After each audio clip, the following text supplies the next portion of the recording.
We're going to talk a little Kenny Atkinson here and his plans for some future Cavs, and we'll get back to whether or not this opens the door for future players. We're going to have all summer to get into that, and we'll see what happens with some other signings. But this next interview is brought to us by BetterHelp. Sometimes we all need the opportunity to get something off our chest, big or small. Certain things can really start to get to you, and it's important to let that out, especially to someone who's unbiased on your life.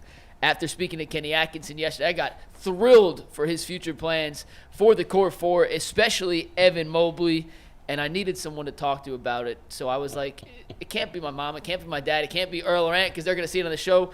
I'm going to talk to my therapist and see if I'm maybe over-exaggerating how excited I am to see what he can do with these Cleveland Cavaliers players as they move forward. Therapy can be different for everyone. It does not just have a negative connotation, and most of us have bigger problems than our favorite sports teams, and it's important to get these things off our chest every once in a while. So if you've been thinking about starting therapy, give BetterHelp a try. It's entirely online, designed to be flexible and suited to your schedule.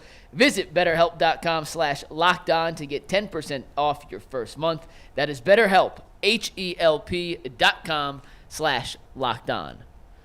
So Kenny Atkinson was officially introduced as the Cavaliers head coach yesterday. He held a traditional press conference where members of the written media, Jason, Chris Fedor, all the written outlets, had a chance to ask questions. And then afterwards, he sat down with a couple of the local TV outlets and the Ultimate Cleveland Sports Show for an exclusive one-on-one interview. We're going to play that in 1 second and talk about some big-picture takeaways from Kenny Atkinson's opening presser. But with our one-on-one with Kenny, and we're on first-name basis now, by the way, me and Kenny. Good. I wanted to ask questions that he wasn't already asked in the presser. So the obvious, what's going to happen with Donovan, and can he play with it? He answered that in his regular presser. So these were questions he hadn't been addressed, and I got some good stuff. So let's take a listen to my one-on-one with Kenny Atkinson, then we'll talk about what he said to me and to everybody with our big takeaways from yesterday. And play it when you're ready. Thrilled to be joined now by the Cavs' new head coach, Kenny Atkinson. Kenny, thank you for taking some time to join the Ultimate Cleveland Sports Show. You mentioned earlier during your intro press conference the different ways you hope to utilize Evan Mobley and his development as an offensive player. And I couldn't help but put two and two together listening to you that you maybe wanted utilizing him like the Warriors utilized Draymond Green. Am I looking too much into that, how you want to use him offensively? You're not too far off. Okay. I think that's very fair. I think you make that comparison. You're never going to – it's not going to be one for one. We're not going to copy, kind of what Draymond's his own unique. But I actually talked to Draymond after I got the job, and the first thing he talked about was Evan and how much he liked him and thought he could be really. And when Draymond talks, you listen, as a coach, and that guy's got the best IQ I've ever seen. So, yeah, I definitely want to incorporate some of the Draymond stuff with Evan, but that also goes with JA too, right? Because I do have experience, with Steve and the Warriors. We're playing two bigs together, so that was definitely part of my spiel, right? Like when I came for the job, I feel comfortable in that environment. And I didn't used to be that way. Okay. In Brooklyn, it was Mike D'Antoni spread pick and roll, JA rolling, D'Angelo handling, Karras handling, and just complete spread out, shoot a ton of three. This is different, and so I don't think if I had that, if I didn't have that Warriors experience, I'm not sure. I'm not sure like how ready I'd be to attack that. The evolution of a coach mirrors the evolution of a game, and I know when you were with Brooklyn, you turned Brook Lopez into a three-point shooter, or at least started that trajectory. Quincy Acey doesn't get mentioned in the same realm as Al Horford and Brook Lopez do. When you looked at those big guys when you first got around them, what attributes did you see in their games that made you think, hey, maybe these guys can shoot more threes? And I know you just got here, but do you see some of those attributes in Jared and Evan?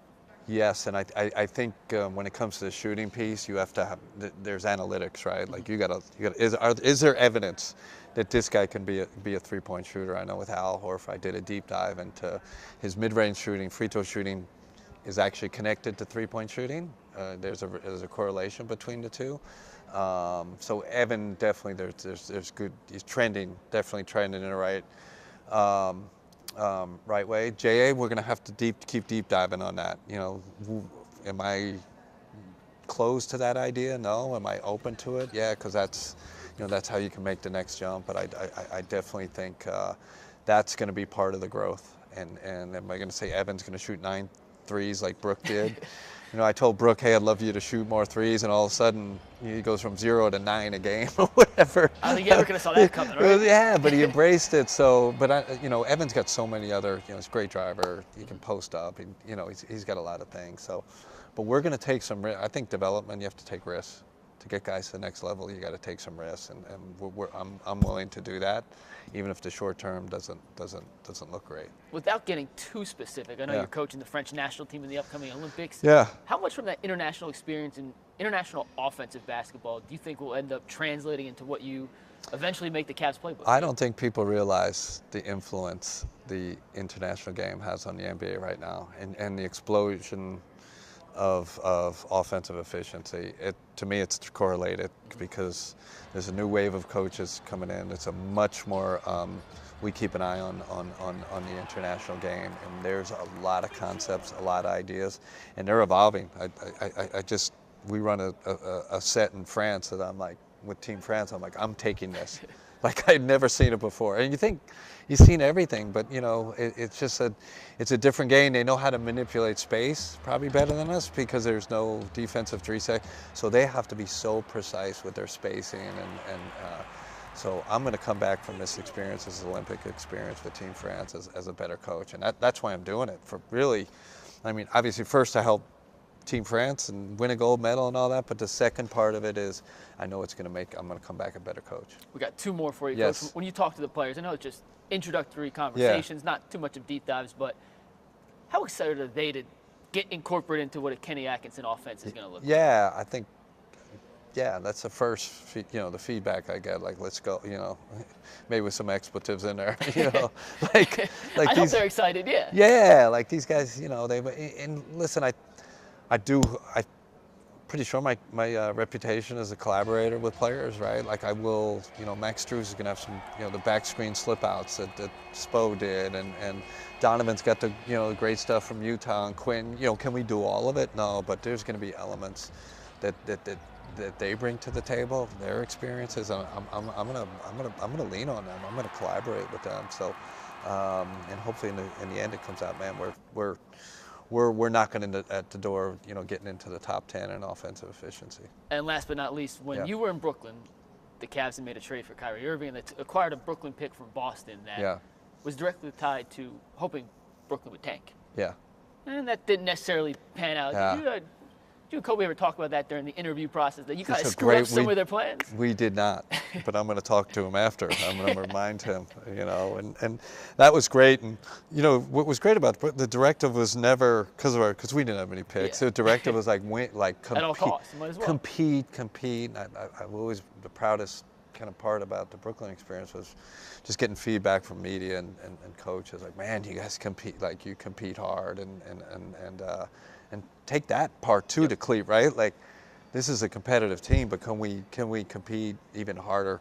Can we compete more consistently and then for longer periods than they've done in the past? That's kind of the challenge. Awesome. That's Kenny Atkinson, the new head coach of the Cleveland Cavaliers. Thanks Kenny, so appreciate much, it, man. and best of luck Awesome. here in Cleveland. All right. See you around. Appreciate you. Awesome. There you go. That's Kenny Atkinson with Mike. Good job, Mike. He seemed her. Oh, I forgot to turn. I told you. You warned me. Did you have to turn it up? Yo, We had to turn it up because I could barely hear I it. said this to him upstairs, not to cut you off, but I said this to him upstairs, and I'm saying it publicly now. And to see this dude grow to what he has grown, to see his career blossom right here in the city of Cleveland, to see Mike gain So the you're talking about Kenny respect, Atkinson. and just to make himself a staple in this city as somebody that's knowledgeable about the game of basketball, a go-to guy, a name that's in everybody's household. Shout out to you, brother. You've earned everything that you've gotten so far. Let me tell you something. I've done this for 25 years. Mike could be a national NBA reporter. He really can. At The Athletic definitely, He really or can. ESPN or a place like that. He'd ask a lot If better you- questions than all these sideline reporters ask. He And this could. about Kenny. I appreciate that. This is about Kenny Atkinson. Let's Yeah, not we make haven't let's not showed make enough this love about to me. Mike. It's enough. No. You got- I Nope. appreciate it. I really do. But He knows we love him, and he knows Yeah. we respect him, and everybody. That's why I want yesterday when he was going to not be here for the show. I was like, you got to be here because we need to pick your brain about the first 45 minutes. I just think it's important, Mike, that people understand, man, how hard you work, and this stuff just don't happen overnight. Yeah. You know No, what no, I no. mean? So And it was like, good that Mike was able to go there Yeah. and get this interview, and you did a good job. And he was very comfortable with you, which is a key to an interview in that situation, especially when you don't have a long time. You only have a couple of minutes to get the guy comfortable with you right away, and clearly he was. So that was great. In terms of what he said, I mean, I like his openness. He was very forthcoming with the information. Not that he's giving you trade secrets here, but he seemed to really enjoy talking ball with Mike. You know what I mean? Like, he seems like a guy that loves talking ball.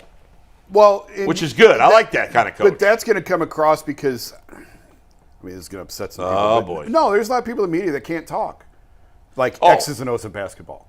Yeah, so when yeah, you that's get true. to somebody, when Yes. Mike's first question is, it sounds like you're describing Draymond, I'm sure in Kenny's mind he's like, oh my, like, wasn't expecting that. Like, Yeah, right. But again, That's a good point. So when you hit him right away with something that shows them, I know what I'm talking about, you're going to Yeah. get a different response out of it. Oof, I just got a text from Jeff Shadell saying he's a little pissed at what you just said. Sorry, Jeff. It wasn't just the interview with me, Yeah. though. Like I said, he answered 40 minutes of questions from Jason asked 2 questions. Yeah. Jason, you were there, and then Earl, I'm curious what you think. In terms of how he wants to use Mobley, though, because that was the biggest thing he brought up. He Yeah. was here to help unlock the development. I loved when he said, when I asked him the question, developing guys take risk. Like, you may sacrifice a little bit of short-term success for long-term gains. Are you excited, and as excited as I was, listening to Kenny talk about his vision and the way he hopes to unlock Evan Mobley's offensive game next year? I mean, for me, it seemed like just hearing his interview with you. I know I heard his interview on 92.3 The Fan as well, heard the overall press conference. For me, it seems like Evan Mobley is the biggest focal point for him, and unlocking Evan Mobley to get him to that next level.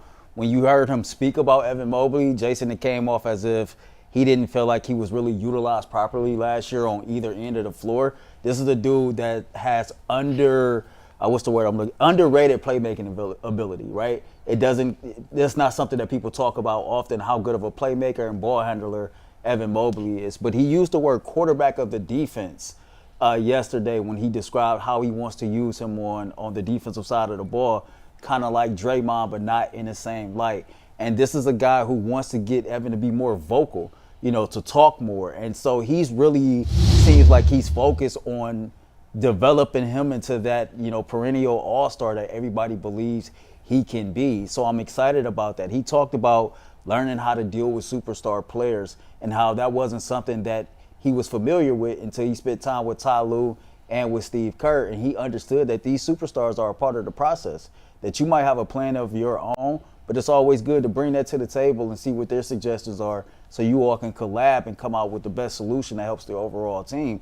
I think that even though he wasn't like my first choice for the coach, the fact that he spent that time with Ty Lue and Steve Kerr, it seems that he matured and he learned a lot about things that has nothing to do with X's and O's. The things that have everything to do with chemistry, camaraderie, and just building relationships with other people. So I'm not going to lie, dude got me really excited to see what he can bring to the table. He won the press conference. He won it. Yeah. I think it's clear from his comments with Mike there that in terms of having at least one of your bigs that can shoot from the outside, it's Mobley, not Allen. Because he said, yeah, it's possible with Allen, but he was real. With Mobley, he talked about it as if that's the plan.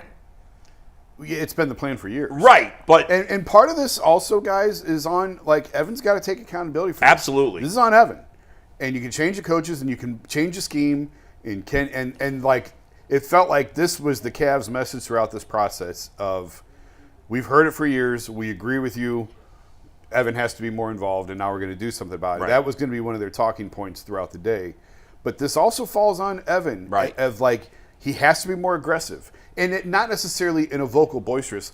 Tim Duncan was very quiet, but Tim Duncan was an assassin on the court. Right. Evan has to get to that point where he's not just, it just seems at times that he's just lethargic on the court. and he's happy to be just part of the background. if you He will. has to be demonstrative. Yeah. And even if it's not in a vocal way, you want to go the Tim Duncan route, fine. He's one of the best to ever play the game. But he was more aggressive on the floor than what Evan is. And Evan just has to – and I talked to Cavs coaches last year who felt like they hoped Tristan, his vocalness and his aggressiveness and his ability to pound guys would maybe wear off a little bit on Evan. And I don't know if it really did or not, but like And I want to make sure, like, this is on Evan. This is Evan's career. Yeah. It's his game. And Kenny they can change the schemes, and they should. Yeah. And we've talked about 100 times of making him more of a focal point and getting him comfortable on the offensive end. But it also falls on Evan to be accountable and to be aggressive and to open to this and to learning how to grow and flourish as a player. He's got to want to be a superstar. And I think he does. Yeah. But, I mean, he's about to get a lot of money. Oh, yeah. A lot of money. You got a real life example of what you're talking about sitting right here. Look at your son, right? You talk all the time about all the resources that you invest, all the time that you invest. You give him every tool that he needs to go out there and be great. But in order for him to go out there and accomplish greatness, He's gotta do it. He's still got to go out Yeah. there and swing that Yeah, bat yeah. Coach and can't do do what it he for has you. to do. So I think you're absolutely right when Yeah. it comes to that. I think everybody wants to see Evan have success, and everybody seems like they want to be able to put him in a position to win. But Evan has to put in the work. And if you want to be great, being great comes with certain sacrifices that you got to be willing to make. And I think he is. I don't want to make it sound like he's not putting in the work. I think he does put in the work. Yeah. But he has to grow. That's tough. And He's gotta be it's tougher. and that part is on Yeah. him. And we There's saw only so much a coach can do. I felt like in that Boston series, when he was kind of alone out there, we saw the first signs of it. And for the first time, I felt like, oh, I see what everybody's talking about here. Right. And you're 1,000% right. But I just crack up every time we talk about the Boston series because it is Deshaun's second half Baltimore. Oh, for Evan sure. against Boston is Deshaun's second half against Raise Baltimore. your hand. That's me. It's the same Jason, thing. I'm telling you. You're clinging to that. I'm clinging to that second half and to that last game I seen. Last time I seen Evan Mobley, he had 33 points. That's what I'm rolling into it's the also- season Maybe with. so, but let's face it. When we live in reality, not La La Land, Deshaun Watson's second half against Baltimore is the most overrated half of football in the history of the sport. And to that, I think would he say threw what did he throw, Mike? 90 yards? I'll give me 1 second. it doesn't matter. But to that You point, brought it up. But I know. But my point is, there is some similarity. But there, my point to that, and I was right there with, and I am right there with you. Boston showed what Evan can do. Yeah. But it's also worth pointing out, Porzingis was out, and Boston was not didn't Agreed. have anything in the middle compared to what he will see in that role. It moving didn't forward. convince me that he's going to take It's his game to another it's level. just- and I agree. Like Yeah. Evan against Boston showed you what can be. It's just funny how to me it has Yeah. become Deshaun against the I second half think against I knew Baltimore. where I was a little kind of like wrong at, or I was saying things kind of like too early. You know, you just talked about Evan becoming more aggressive and asserting himself. And, you know, I remember saying on a panel one time, you either got it or you don't. It's either in you or it's not.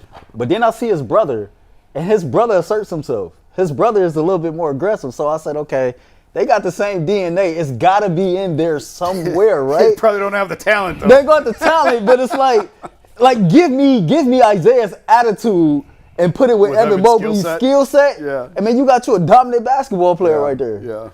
Yeah. Mike? He threw for 134 yards in the second half, Bill. I just texted you. 134. Last thing on Atkinson real quick, and I agree. Mobley, listen, you can lead a horse to water, you can't make it drink. Yeah.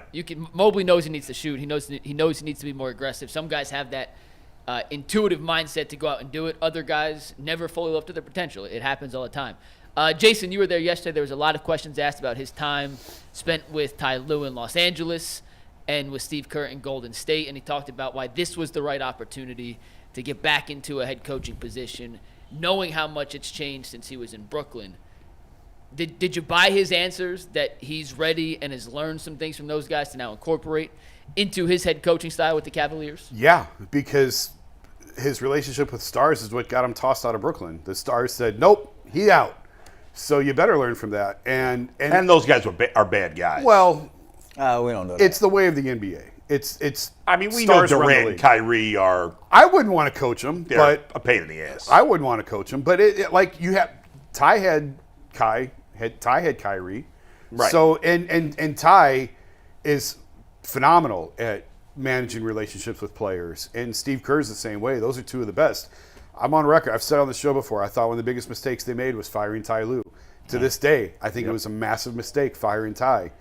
But there is a lot to learn from that. And now the one thing that Ty and Steve both have that Kenny doesn't is they were both former players, and Kenny's not. That's true. And that's a difference. Big difference. And players look at that as there is a line between guys who played in the league and guys who haven't.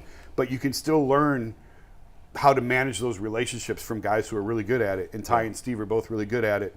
And I am curious to see, and he mentioned it to Mike about how Golden State changed him a little bit. Golden State changed Mike Brown massively, but it was more on the personality side. Mike always had the X's and O's. Mike, it was more of everything is so laid back at Golden State, and we don't have to have 3-hour practices and 2.5-hour shoot-arounds, and that's more for me than it was for them. So Mike really mellowed personally on the outs once he went through the Golden State car wash when he came out the other side. I'll be curious to know, and I don't know Kenny well at all, so I'll be curious to talk to people around him and see, as you get to know him, how did Golden State change him as a coach and as a person going in and coming out. But, I mean, Ty and Steve are two of the best to learn from. You know, he said another thing that I thought, you know, was I appreciated because I'm trying to find that balance. You all seem to have more of it than I do. But, you know, when they talked to him about not taking the Hornets job, this is what I heard on the radio. He said, you know, family had a lot to do with why he didn't. And at that said time, I think he had moved his family 3 out of the last 4 years, and his family was just exhausted. They didn't want to continue this cycle. And when they looked at the Charlotte Hornets and he went to his wife and his kids and talked about it, they said, hell no, we're not going to move for that. And he said, like, to see his family be supportive and behind him when it came to this particular decision, you know, he said, you know, I got high schoolers. So it let him know that, one, they had his support, and two, they felt like this was a pretty good gig for him to get. I think another part of this as well, he might not be a former player, but he did win a championship with Golden State as an assistant. And I think that goes a long way. Charlotte's a disaster. Yeah. It's a disaster of a franchise. All right. And unlike the radio station where they waste half their hour on commercials and meaningless updates, we keep it moving. And also unlike the radio where they don't know how to talk about baseball, we're talking baseball. Mike